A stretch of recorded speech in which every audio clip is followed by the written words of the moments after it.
ఆ పుణ్యలోకానికి, ఆ పరలోకానికి, ఆ వైకాంతానికి వెళ్ళాలి అంటే పైన ఒక నరకం ఉంది.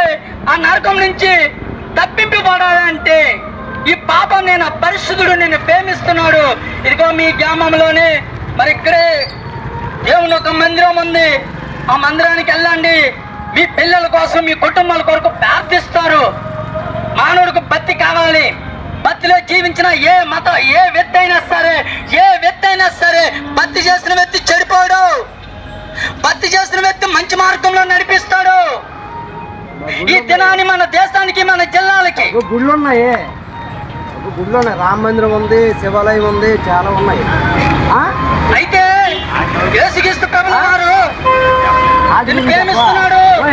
ఆయన పాపం నేను దేవుడు, ఆయన మానవుల కొరకు రక్తమోక్షం జరిగించారు.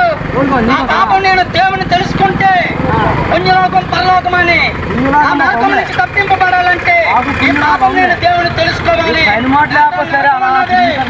అగ్ని ఉంది, అగ్నిగుండం ఉంది. ఆ అగ్నిగుండం నుంచి తప్పింపబడాలంటే పాపం నేను పరిశుద్ధుడు నీ కొరకు ప్రాణం పెట్టాడు.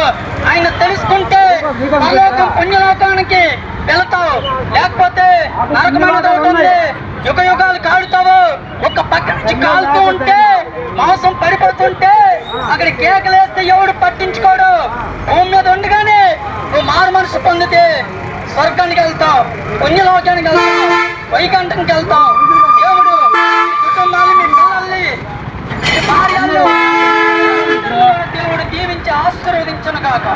దేవునికే మహిమ కలుగునుగా.